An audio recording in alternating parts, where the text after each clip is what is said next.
Africa. You know, we usually have great weather here, don't we? Usually a little bit warmer than this. We're all kind of complaining today. It's chilly. Guess we're spoiled, huh? Look at that. It's like Well, all it looks foggy like we looking. can head on in. So let's just check in with those reserve wardens. They're Air Patrol. This is Simba 1. Over.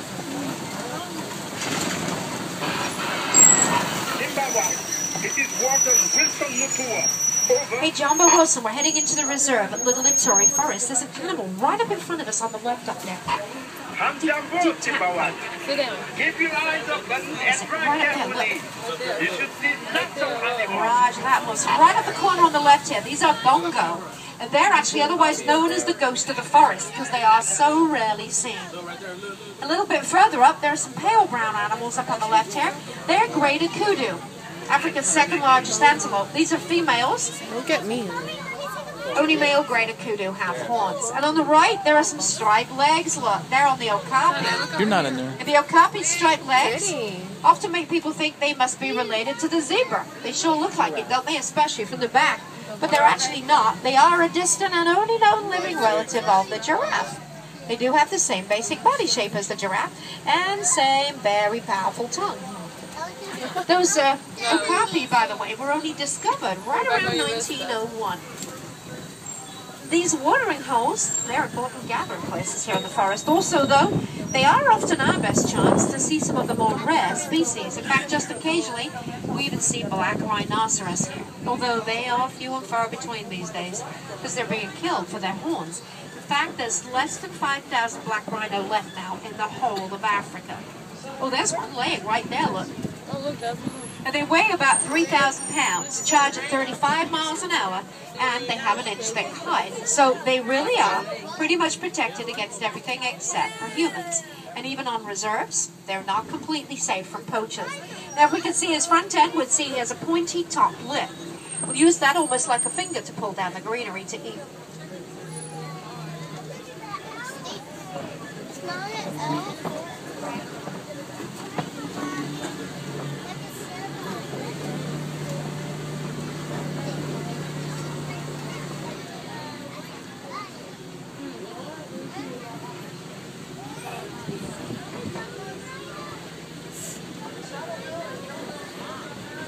Well, I think we'll head down to the Savannah River.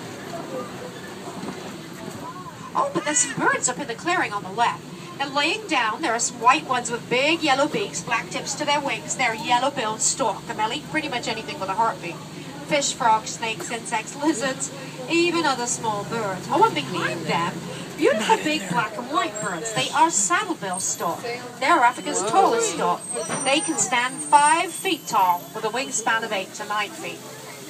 They get their name from a saddle-like pattern across the top of their beaks. Hey, do you know how to Now, I'm do hoping that? down at the Savannah River that we might be able to spot some giant hippos. And of course, you might think a hippopotamus should be easy to see because they're so big. But they do spend many hours of the day underneath the water. In fact, they can spend 5 to 8 minutes at a time completely submerged under there without even coming up for breath. So even where you don't see them, it doesn't mean they're not under there.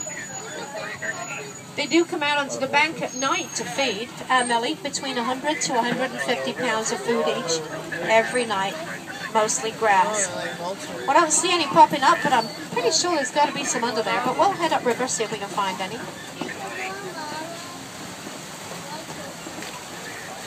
Oh yeah, look the other side of this island over here. You see the backs of some hippo over there? We'll head over that way. Now on the island, on the nest up this end, that's a white-breasted cormorant. They are fantastic swimmers and divers. The large gray and white birds with the really big beaks are picked by pelicans. They live in colonies and work together to herd fish into shallow water for easy feeding. And there are those hippo, look. Actually, when you see a hippo moving through the water, like this one just alongside of us here, look, see it swimming here? They're not swimming, they're usually very poor swimmers. They're usually walking along the river bottom, where you can see what he's done there. He's kicked off from the bottom and is just gliding through the water. You kick off on the bottom there with their feet. Look at the bird on the hippo. And I do know that right around this corner there's a rickety old bridge, so please remember to stay seated for me as we head across it. Oh my, yeah, please do, because look down here on the left. Woo, there's a whole bunch of Nile crocodile down there. And they are larger and very much more aggressive than American alligators. They grow to about 20 feet in length with bone-crushing power in those jaws. And if you do see any laying with their mouths open, it's how they regulate their body temperature. They don't sweat. They let out excess body heat through those open mouths. And I don't know about you folks, but I am very glad we're off that old bridge safely. Woo, that was a lot of big crocodile, huh? Hey, this is Simba 1, over. Just wanted to let you know that my ground patrol has seen a lot of elephant activity near the red clay pit. All right. You definitely want to check out that area. Thanks for the tip, Wilson. We'll head that way shortly. So we're going to head out into the savannah. It's a completely different ecosystem from the forest with different animals. And speaking of different, check out on the right. Big old upside-down looking tree is a baobab tree. It survives long periods of drought by storing water in its great big sponge-like trunk and by staying leafless for about 9 months out of every year. And this gotta be one of my very favorite sites in the whole of the reserve. It's the Serengeti grassland. It stretches for hundreds of miles across East Africa. A superhighway for millions of migrating animals each year, and also home to some of the more famous ones like lions and elephants. This is the wild Africa we're all working really hard to conserve.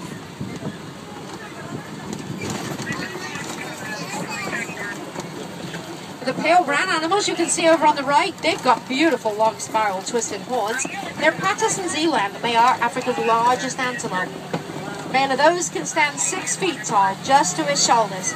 Not counting his head and his horns, weighs about 2,000 pounds. And if you look at the trees out here, well, you can get a pretty good idea of the height of the tallest giraffe in the area. Because wherever you see those leaves growing, probably means that the tallest giraffe can't quite reach them with his long, powerful tongue. Hey, you remember that carving we saw at the front of the reserve? Look down here in front of us on the left. They are the sable antelope.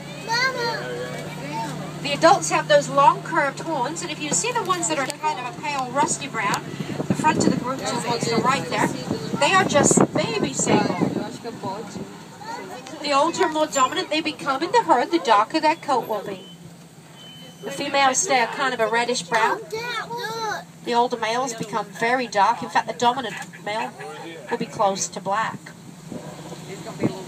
The cone-shaped mounds either side, these are termite mounds. Termites make them from dirt mixed with their saliva. Sun bakes them as hard as concrete, and elephants use them as scratching posts. You can see this one on the left would be perfect for that. When they wear them down, like the one on the right, antelope will use them as lookout mounds to stand on and watch out for things like lions and cheetah hiding in long grass.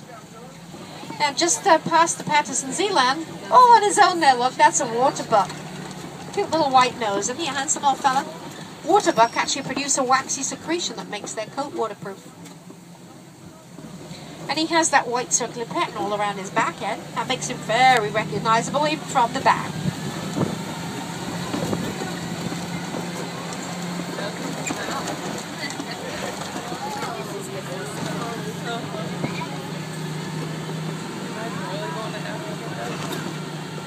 Now there's some grey animals in front of us on the right over here. They are white-bearded wildebeest. Gnu is their other name, spelled G-N-U. And they migrate at the rate of about 1.5 million across Africa each year, which is one of the largest numbers of any single migrating animal in the world. And some little Tommies, those cute as can be little animals in front of us here. Pale brown but with white legs and a black racing stripe along the side. Thompson's gazelles, known to the locals as Tommies, they look like cute little babies, don't they? But they're fully grown adults. They only weigh around 60 pounds at most. They can, however, run at speeds of 50 to 60 miles an hour on those little legs when they need to.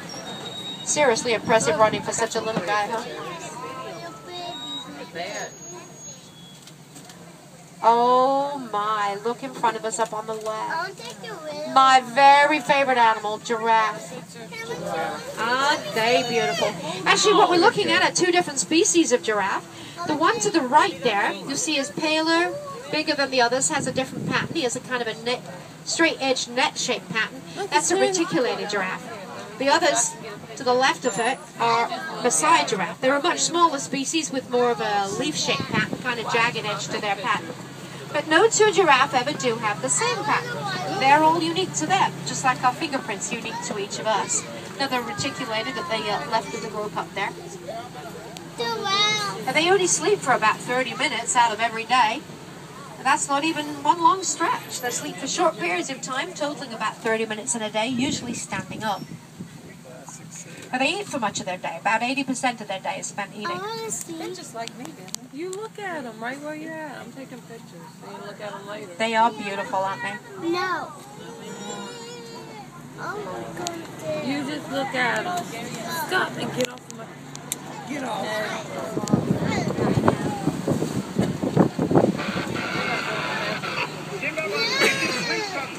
What is your location? Over. Oh, Wilson, we're heading to elephant country. Keep your eyes open for me. We picked up a baby elephant that was wandering off on its own. Oh, no. We can't Baby find elephant. the mother. I'm afraid poachers may be in the reserve. Wilson, we will keep our eyes open, let you know if we see anything for sure. Also, keep your eyes open on the left around here. This is known as Monkey Point, because just very occasionally we do see mandrill monkeys. But on a chillier day like today, they're probably in the bushes. They do like to hide in the rocks in the bushes. Africa's largest monkey with a bright blue and red face, so just keep your eyes open for any over there. But we are going to head deeper into elephant country. So I think I might see if I can find some music to travel by. Oh, no, there's a very large elephant up there. That's got to be a male. Males do usually go off on their own. Elephant herds are made up of the females and the young ones. Uh-oh, our road's closed. Huh. Well, Hakuna Matata, no worries, really. I'm pretty sure we can still head this way.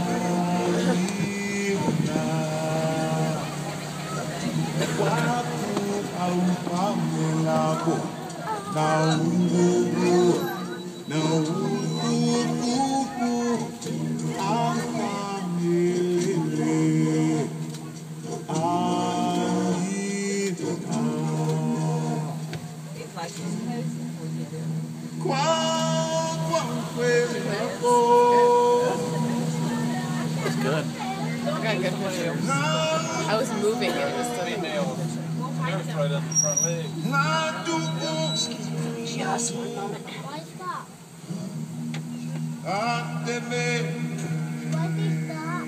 All right, thanks. Let's go check out this old radio.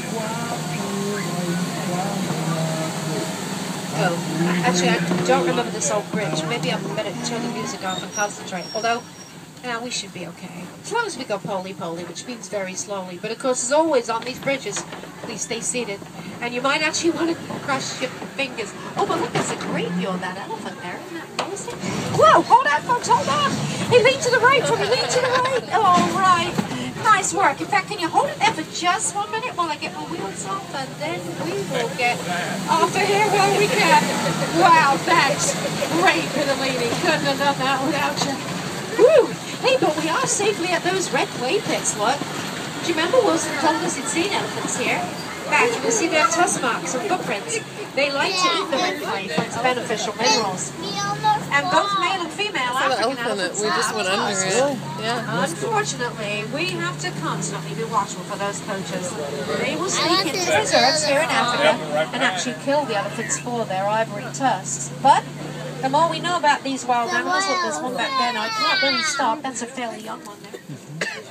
The more we know about them, the better able we are to protect them. So scientists in Harambe Reserve are studying elephants' vocal communications, hoping that they'll get a better understanding of their interaction and what they need to survive, and somehow we can help them.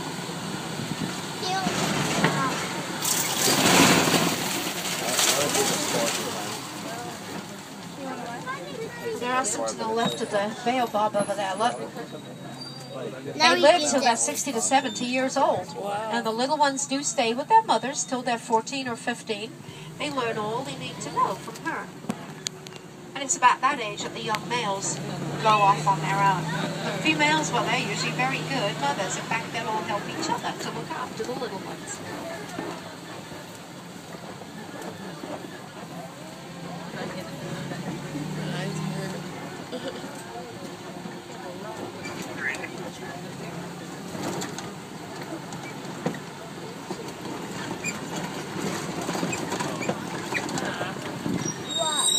looks like the rest of is probably behind those rocks over there. Oh, but look, we got a flock of flamingo here. Aren't they pretty? These are greater flamingo, actually, the biggest and the palest of the flamingo species. Flamingo actually get their color from their diet. They eat tiny brine shrimp. Those shrimp are high in carotene, and when the flamingos eat them, it's that carotene that turns them pink. When they hatch, they're a fluffy gray. They gradually turn white. Then they turn pink as they eat the shrimp. But it takes them till they're about 12 months old to get their fully pink color. And I'm really hoping that it might be a lucky day to spot a white rhino through here. There's a mud hole where they love to roll here. And white rhino are one of Africa's greatest success stories. They were hunted close to extinction. But thanks to conservation and anti-poaching efforts, their population has been brought back to more sustainable numbers. Well, there's one right here anyway. And they weigh about 4,000 to 5,000 pounds, but are very vulnerable to poachers still because they have such poor eyesight. Here on the left back there, the brown animals with white patches are Montibuck, and they're actually a very rare sight. Montibuck are pretty much extinct out in the wild. You'll only see them on reserves.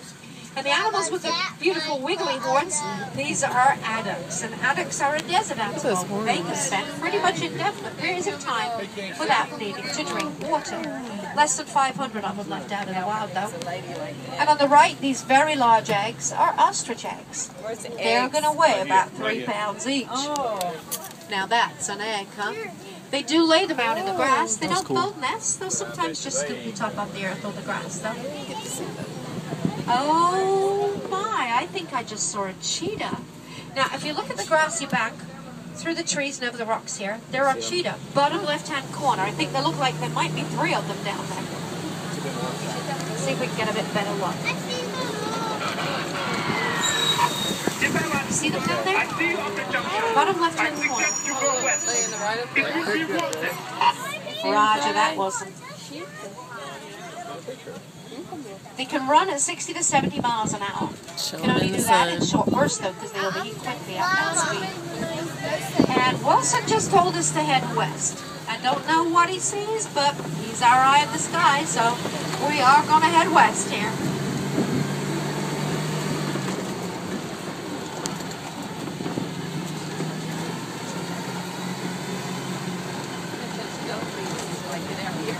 Oh, this big rock formation?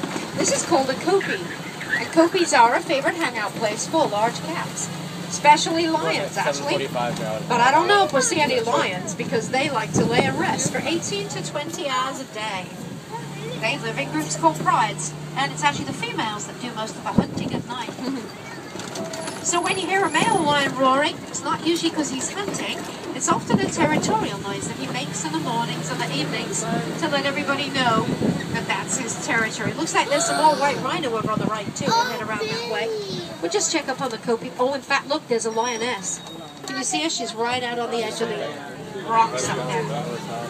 And there's the male. He's right back behind the tree. I see his mane. You see his bushy mane blowing in the breeze there. Well, we'll head up here and see if we can get a best view of it anyway. That will be why Wilson sent us this way, guys. And there's an ostrich on the right and behind the bushes. Don't miss her as we check out these lions. You can see her here on the edge and him right further back. He looks very relaxed. In fact, they both do. Cats sure do know how to relax, don't they? Fast asleep. Now he looks like he's having a pretty good hair day, though. Look at that beautiful mane. We're panicking, Desmond, like something's on fire. And the ostrich on the right, where you see the ostrich does have wings. They are, though, completely flightless. They can run at 40 miles an hour, though, on their 2 powerful legs.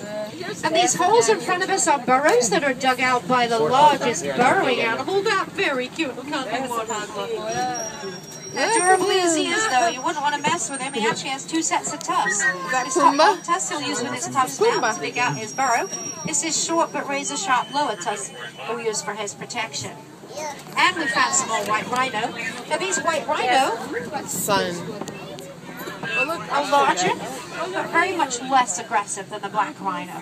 Not very much different in color. They don't get their name from their color. They get it from the Afrikaans word "wide," which means broad or wide. They were given that name for their wide mouths, and And then in mistranslation, white has become white, and now they're known as white rhino.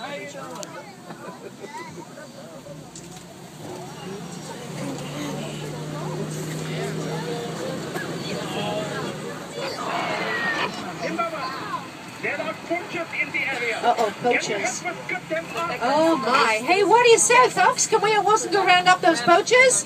Yeah. Yeah, all right, thanks. Hey, Wilson, we're on our way. Oh, look at these gates. Well, that must be the poachers. Smash them open. We better go this way then. But it does mean that we're going off the reserve, and this could get really bumpy. Hey, Wilson, can you see us? How can we help? The poachers are heading east. Keep going, and you drive them to my patrol. Over. Headed that way. Does look rough though. Oh no, geysers. Oh, I hate geysers. Hey, I don't know about you, but I'm really not sure. I'd like to look at this place. So when I thought I heard gunshots, hey, I think we better get out of here, actually. Hold on. We're going to make a run for it. We'll get out just as fast as we can. Oh, but there's a camp. Well, maybe we can sneak up on some poachers. Whoa, yeah, let's get out of here. Oh, no, Wilson. We found the Rambo. poachers' camp. It looks as if they ran. Hey, I think we're too late. Oh, not to worry. You drop them right into my patrol. All right, we chased them right into the warden's hands. Let's go see if we can help. Hey, there they are.